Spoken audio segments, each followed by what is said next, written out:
let me first thank the Apollo Group of Hospitals and the Indian Society of Critical Care Medicine Hyderabad chapter for giving me an opportunity to take this session.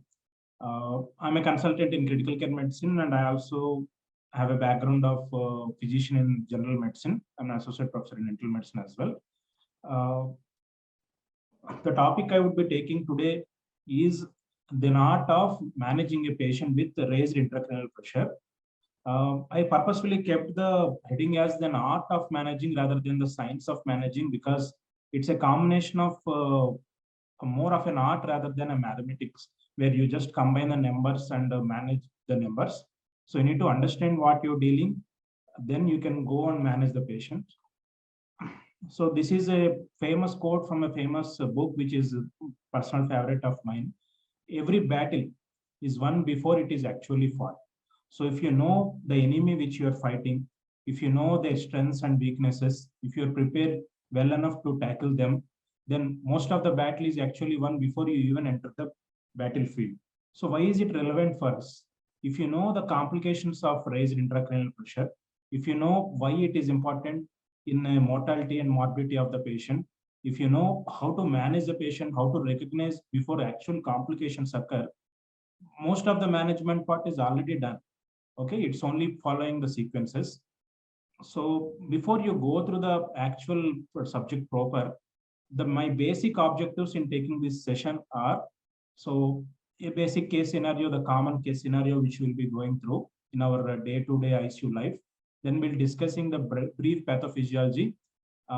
Some of the concepts were already taken by Dr. Rajkumar, how they'll be applicable in the clinical practice, and how do you have a clinical suspicion, how do you diagnose a patient with raised intracranial pressure, what are the diagnostic strategies available for you, what are the prognostic criteria. Then we'll be briefly discussing the images, we'll be discussing the management algorithm, and in the last we'll summarize with the latest evidence and a take-home message. So this is the basic algorithm through which I'll be taking the session. So this is a scenario which you routinely observe in your emergency and ICU. 40-year-old male who presents to emergency with a history of sudden onset of headache and loss of consciousness. When you see the patient at first, the patient is bradycardic. He has a blood pressure of 160 over 90, respiratory rate of 33. He's breathing erratically, and his Glasgow Coma scale is on the lower side, even V2, M2. His pupils are dilated and not reacting to light. So we are all in a situation where we faced this. What do you do at this point of time? Just think in your minds, what are you going to do at the bedside? What are the first step? What is the second step and third step? Then if you have that mindset, then we'll be going to the next slides. In the end, again, I'll be giving you a scenario.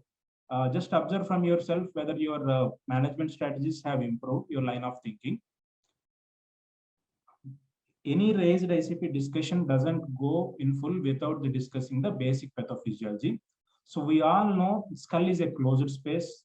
It has actually no option of expanding if you because the bone is a fixed one.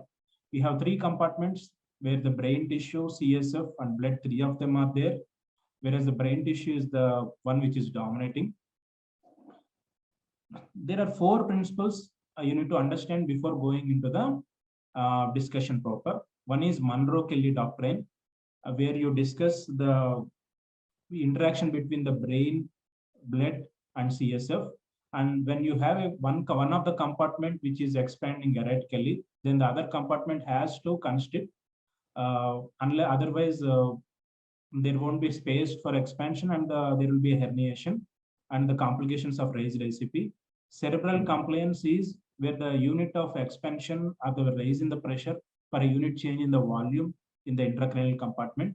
Cerebral perfusion pressure. It's basically a difference between mean arterial pressure and the intracranial pressure. It basically indicates the amount of perfusion which the brain is getting. Cerebral autoregulation, which was already discussed by Dr. Rajkumar in the previous talk. So we'll be discussing these 4 principles in the next 1 or 2 slides. So you can see in this slide, right? So what are the things you're seeing here? There's a tissue, intracellular fluid, which accounts for approximately 300, 400 ml of tissue and intracellular fluid of 900 to 1200 ml, which is the major component. Apart from it, there is a CSF and blood, which has a outlet. So these are the only two compartments which has an outlet to the outside part of the skull. The point being, you can manipulate both those compartments without the surgical intervention, whereas that is hemicranotomy. Whereas other around 100 to 150 ml is the extracellular fluid.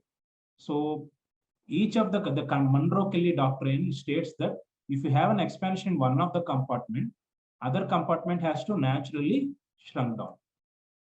So this is again a picture which is showing the various changes in the components of each part of the brain. So as you can see in the normal brain, venous arterial compartment, brain parenchyma, CSF, they are in the certain proportions. Whereas if you have a new mass or expansion of a already old mass, then the brain parenchyma slowly it expands. If it doesn't have any space to expand, as you can see in the last figure, it herniates. Once there's a herniation syndrome, the complications are going to occur. The patients will have poor prognosis. So this is what it is, Monroe-Kelly doctrine. And the basic pathophysiology is you have something called as compartment interplay, where each of the compartment has communication with the other compartment. For example, there is an intrathoracic compartment where the patient is coughing, there is increase in the intrathoracic pressure, the jugular venous pressure increases, and again it increases the blood volume in the intracranial space. It increases the neurological injury because of raised ICP. The other factors which play are raised carbon dioxide, which again causes a kind of cerebral vasodilation, and hypoxia, it again causes a kind of raised ICP. And some anesthetics, vasodilators, ongoing seizure activity, or even a simple measure like kinking of your central veins, or not a proper positioning of your head, coughing, suctioning. Most of the measures can actually cause a raised intracranial pressure, which in turn can cause a herniation syndrome at the extreme, or on a larger scale, it can cause low perfusion pressure and in turn can cause ischemia and neurological injury. You have some leeway, the brain helps you with an autoregulation pathway to certain extent, as that Rajkumar told in the previous talk. But as the autoregulation gets defective, these protective measures also will be impaired. So this is the principle I'm talking about, cerebral compliance, where you can see there is a certain part of the curve, the upturn curve, where the arrow is marked, right? So from here, there will be a lack of ability of the brain for the compliance. So from here, for each unit of volume change, the cerebral perfusion pressure decreases rapidly and the risk of herniation will be huge. So this is what it is called as principle of cerebral compliance. Usual CBF is between 6 to 15 ml, whereas it is around penumbra. Where it is compromised, the neuronal death will occur. So the second principle, then the most important principle, is the concept of cerebral autoregulation. There is a place where from 50 to around 140 of pressure, the map, there is cerebral autoregulation is still preserved. You can see the plateau there, where the brain tries to preserve itself, tries to maintain the cerebral perfusion pressure. But after that certain 140 or around that art, which varies from patient to patient, and which depends on a lot of other factors like hypoxia, hypercarbia, all the other factors, the cerebral perfusion pressure rapidly drops. So, and the cellular ischemia occurs. So when you're seeing a patient, you need to understand whether how much is the autoregulation preserved for you. There in turn, which will guide you what is the targets of map which you need to keep for your patient. Now, going through the basic principles of raised intracranial pressure, why and when to manage intracranial hypertension? Do you really need to worry so much about the intracranial pressure? Why is it so important? It was irrevocably, clearly demonstrated with various studies and various guidelines. The latest being and the most authentic being the Brain Trauma Foundation. The higher the intracranial pressure is, and the longer the intracranial pressure, and the more refractory it is, the morbidity and mortality are definitely going to be huge. So your goal should always be rapidly bring it down to the normal level. That is the reason why you need to understand this concept and master it. And what are the usual causes of high intracranial pressure? It can be anything in the Monroe-Culley doctrine. So you can have an intracranial SOLs like which can come basically can be a blood tumor or abscess, or you can even have an increased brain parenchyma volume because of the stroke, hypoxia, various electrolyte abnormalities like low sodium, preeclampsia, various toxins, ongoing seizure activity, or you can have a breakdown of the blood-brain barrier, which leads to the vasogenic edema. This basically occurs due to the hypoxia, hypercarbia, hyperpyroxia. You can have in hypertension, and various conditions can cause it. And you can have an increased CSF volume, which basically occurs because of lack of proper drainage of the CSF, or you can have an increased blood volume because of the bleed or venous thrombosis. Whatever the pathophysiology is, when you have a raised ICP because of the SOL, your predominant goal is to identify the cause of it and solve the main issue, concomitantly managing the intracranial pressure by the various agents. So before you know what is abnormal, you need to understand what is normal. What is the normal pressure? 10 to 15 millimeters of mercury is the normal ICP in adults and older children. Whereas in younger group, 3 to 7 is the normal pressure. Whereas in infant, it is 1.6 to 6 millimeters of mercury. Any value which is more than 20 to 25 millimeters of mercury, it needs to be treated. It needs to be identified in the proper time. 22 is the usual cutoff we'll keep, but above 20, you need to be really cautious. Any value of ICP more than 40 millimeters of mercury will be immediately life-threatening. And each of these ICP values will be inversely proportional to the cerebral perfusion pressure once your autoregulation pathway is over. How do you identify at the bedside? So you should never wait for the signs to occur, and you should identify at the earliest symptoms.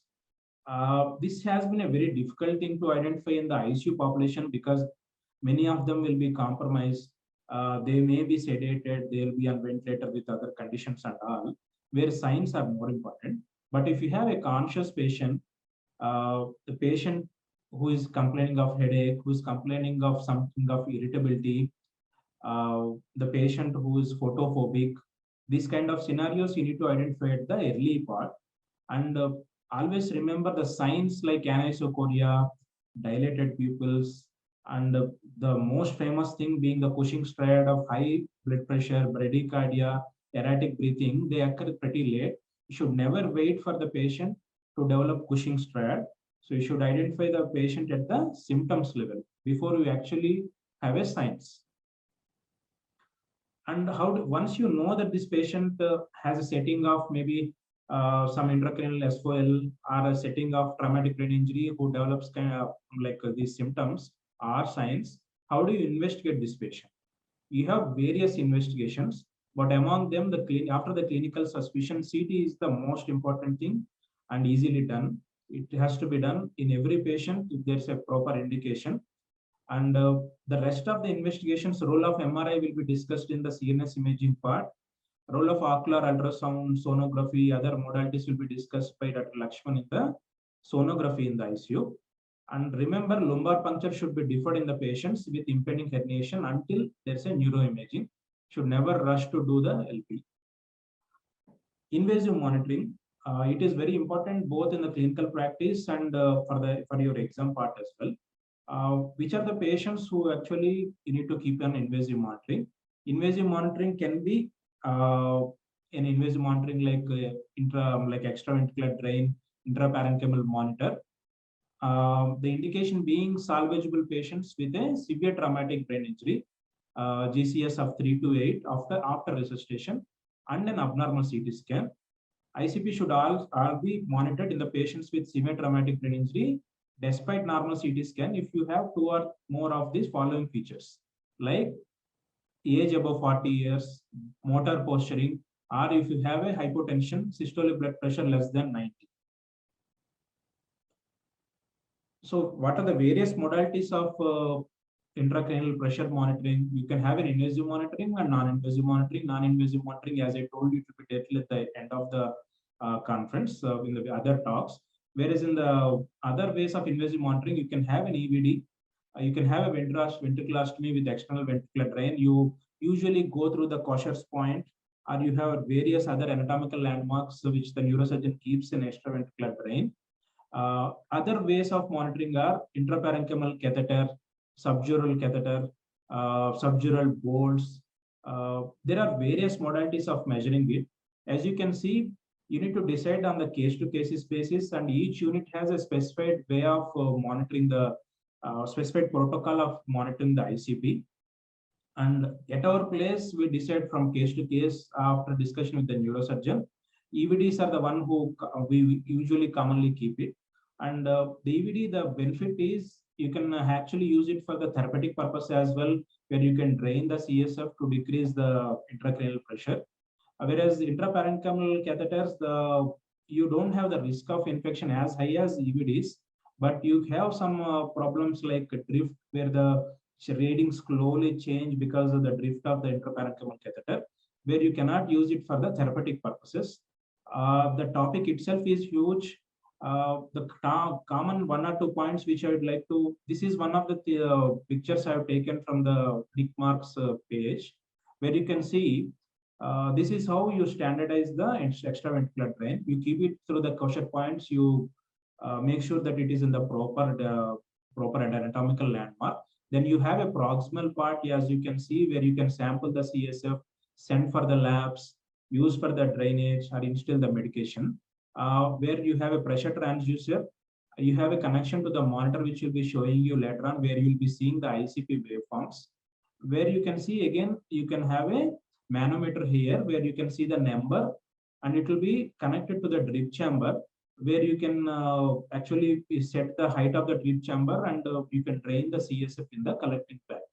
And usually the zeroing will be usually done at the tragus level or at the foramen of Magendie level. So this is how you keep the extraventricular drain. I would like you to go through the neuro ICU maybe today or tomorrow and see how the neurosurgeons keep it and how they actually manage it. Maybe if you talk to the neuro ICU in charge nurse or someone, they'll give you a better idea here. And once you keep the extraventricular drain or intraparenchymal catheter, what do you want to see in the monitor? You can see the monitor here.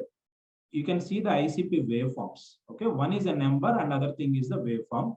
Here, what you need to understand is the normal waveform of the ICP. We have something called as P1, which is the first wave, which is related to the arterial pulse, which actually is directly proportionate to the cerebral perfusion pressure. P2 is the rebound pulse. It is actually proportionate to the cerebral compliance. If your P2 is more than P1, that basically indicates that the ICP is raised. And the P3 is basically it's related to the dicrotic notch in the arterial pulse. So here, if you keep it pretty simple, observe the pattern of P1, P2, P3. If your P2 is going up above the P1, then basically your compliance is coming down and your ICP is getting raised. Okay, so the discussion will be stopped here about the basics because it will be a different topic as well. And you need to identify basic patterns like Lundberg gauge waves, where you have plateaus of waves up to 50 millimeters of mercury, which last up to 5 to 10 waves. If you identify that it's an imminent herniation and you need to rush to the OT. Lundberg B waves are basically rhythmic spikes. It's basically suggestive of more of a cerebral vasospasm. It precedes the Lundberg A.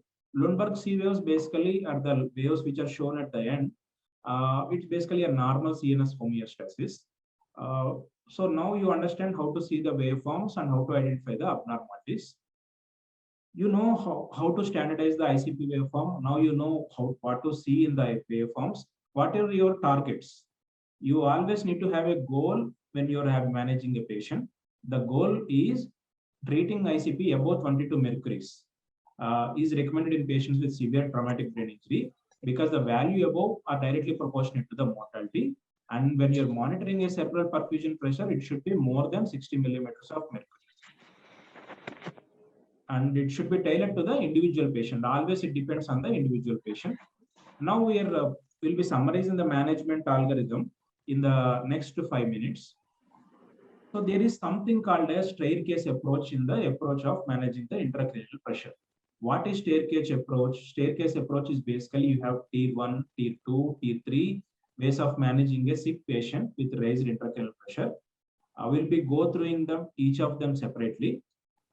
Whenever you're managing a raised ICP patient, as I told you till now, identify the abnormalities clinically, then substantiate with clinical monitoring of ICP, identify the number what you're targeting, identifying the abnormality in the waveforms, then reevaluate your ABCD approach. That is, you need to make sure that your airway is patent, blood pressure, breathing is like secure, circulation is there or not, drugs which you're giving, is it causing a kind of side effect of raised ICP. Your approach is always to say reevaluate your ABCD. Then tier 1. What is the tier 1? Tier 1 is basically the standard measures, like you keep your head end elevated up to 30 degrees. It makes sure that your the veins, the neck jugular veins are in a straight way where there is no obstruction of flow from the jugular veins. You maintain your normoxia and normocapnia. We'll be discussing each component in detail. Always try to maintain your SpO2 of above 95%, because hypoxia is a huge detriment on the cerebral perfusion pressure. Try to not aim for hyperventilation and very low carbon dioxide in the initial part. It's a salvage measure which we'll be discussing in the later part. Try to aim for euvolemia, neither hyper, neither hypo, but try to maintain the euvolemia. And you need to always deepen the sedation and analgesia, avoid the fluctuations in the ICP because of that. If there's an ongoing seizure activity, just see if it is contributing to your high ICP. If there's a hyperthermia, try to maintain the normothermia. These are the tier 1 approaches. If there's an option of CSF diversion, always consider it. Discuss with your neurosurgeon at the earliest. Don't wait for the first part and second part to progress and do it in the salvage part. Tier 1 and tier 2 again we'll be discussing in part. And whenever you have a suspicion of space occupying lesion, either in the form of bleed, whatever it is, go for an head CT at the earliest once you do the initial part, and keep the neurosurgeon and the neuroanesthetist in the loop. So tier 3 other things will be discussed. So this is the tier 1 approach where you keep your head up to 15 to 30 degrees. Mild hypocapnia is encouraged. 35 to 40 is the one which is the level which you need to maintain, and 50 to 70 millimeters of mercury of cerebral perfusion pressure according to your autoregulatory status. Normothermia, euvolemia we have already discussed. Tier 2, tier 3. And before you consider using extreme therapies, the prognosis of the patient, always keep the patient's family and other team members in the loop. And if you have a refractory ICP to the tier 3 approach, then tier 4 comes where you use a barbiturate coma or hyperventilation before decompressive hemicraniectomy. But here the approach has been not to wait till the decompressive hemicraniectomy, and the brain trauma foundations clearly tell you to rush it. So these are the parts we have discussed now. Coming to the ventilatory settings, always aim for a pulse oxy of above 95%, PaO2 of 80 millimeters of mercury. Try to keep a PaCO2 of 35 to 40 millimeters of mercury. What is your map you will keep, and what is your target of systolic BP? So if you have an age group of 50 to 69 years, systolic BP of 100 is recommended. Whereas between the 15 to 49 year age group and more than 70 years, 110 millimeters of mercury is the one which is recommended. And don't go for a very tight glycemic control. Liberal control is fair enough. And in the tier 1, the brief things about the hyperosmolar therapies. Before that, hyperventilation should be avoided in the first 24 hours, unless until there's a critical compromise of the cerebral blood flow. And if you do it briefly, less than 2 hours. Among the hyperosmolar state, hypertonic saline and mannitol and furosemide are the common agents which are usually used. Among the hypertonic saline, we'll be discussing in the later part. CSF drainage, I think we discussed. The brief point is you target and use it for the lowering of ICP. Try to keep a real-time monitor at the bedside. and a rate of approximately 1 to 2 ml per minute should be the removal rate for every 2 to 3 minutes at a time with an interval of 2 to 3 minutes. Propofol, if you administer as a bolus of 1 to 3 millimeters of mercury and maybe confused user infusion. Watch for the circulatory depression, which is very common. Watch for the metabolic acidosis, cardiac dysfunction, rhabdomyolysis, and hypertriglyceridemia. Adjust for your nutrition, calorie intake. Very important of 3R float slides, last 3R float slides on the hyperosmolar agents. See, one thing you need to understand is between both the agents, mannitol and hypertonic saline, how do you choose between both of them? You need to understand the concept of osmotic gradient. Each of the agent has an osmotic gradient. Basically, it works by pulling the fluid from the brain parenchyma or third space and in turn shrinking the brain cells when you have a cerebral edema. For this, your blood-brain barrier has to be intact. There is something called as reflection coefficient, which ranges from 0 to 1. The higher the number is nearer to the 1, the better the osmotic effect and the this is the protective effect of the ICP. Here, the hypertonic saline has an effect of around 1, whereas mannitol has 0.9. So here, the osmotic effect of hypertonic saline is high because of that. Mannitol, it is used as 20% solution. One important thing you need to remember is very commonly used and very important agent. It onsets is around 10 to 20 minutes. Hypertonic saline acts much faster than mannitol, and the duration of mannitol is around 6 hours. All of you know the dose and all. One important thing you need to remember is always try to see the osmolar gap. Your osmolar gap is the gap between your calculated osmolality and the measured osmolality. You should always be maintained at less than 20 milliosmoles per liter during the mannitol therapy. If it is more than 60, then there is a likelihood of side effects of mannitol like AK. So always keep in mind. Hypertonic saline, you have various compositions, very safer agent, and more and more hypertonic saline is dominating over the mannitol in the clinical practice. We'll be reviewing the evidence. And when you do it, the onset will be much rapid than mannitol and last up to 12 hours, which is again one of the beneficial effect. One side effect you need to remember is the hyperchloremic acidosis. The more the chloride is, the more the mortality and morbidity and the poorer the neurological prognosis. Always remember to keep a watch on the chloride levels. The evidence has been clear in the traumatic brain injury patients. The hypertonic saline at this point of time is preferred. Like both an objective evidence with less ICP, less like side effects at 120 minutes, and more and more it has been the standard of practice in our unit. I think most of the time we replace the mannitol with the hypertonic saline, but the conclusive evidence in the brain trauma foundations, I think it's still awaited. In an ischemic stroke, potential benefits of between both the agents are still unclear. Some theory has been there may be an effect of debulking with the osmotic agents of the normal tissue as well. So there may be a deterioration in the normal like vulnerable tissue. So the osmotic, like the protective nature of hyperosmolar agents are still unclear. It may paradoxically increase the blood volume and blood flow, especially if the BP is normal or high. What is the evidence in intracerebral hemorrhage of the hyperosmolar agents? Hypertonic saline has been the preferred one. In a subarachnoid hemorrhage, there is no robust evidence between both the agents, but our practice has been more for a hypertonic saline at our unit. Decompressive craniotomy, it will be discussed in detail in the traumatic brain injury. 2 or 3 points which I thought I'll keep it in my slides are, there definitely will be a lowering of ICP of approximately 15% with the craniotomy alone. Morning Monday. It should be the one you should encourage. And the Brain Trauma Foundation, it say if you're going for a hemicraniotomy, go for a large frontotemporal parietal DC, not a smaller one. And it will reduce ICP and minimize the days in ICU. But the functional outcome is still not clear and you don't aim for it. Tier 3, last slide, barbiturate coma.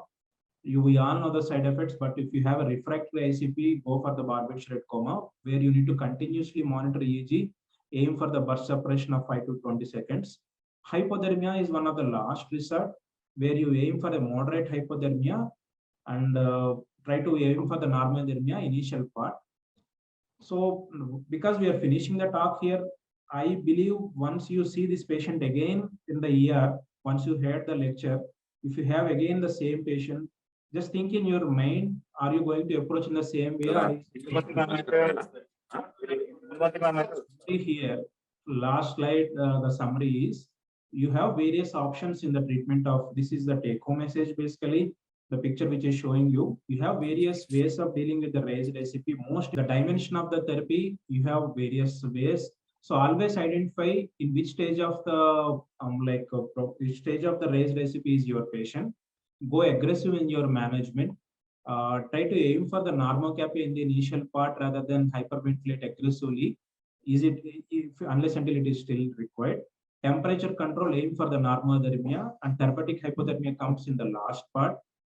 Sedation, seizure management, the basics things like keeping your head end up at 30 degrees, avoiding huge suction pressures, and reducing the thoracic abdominal pressure. These are all standard of care which will create a huge effect on the morbidity and mortality of the patient. I believe I think it's a reasonable discussion which we had, and feel free to ask the questions. And thank you so much.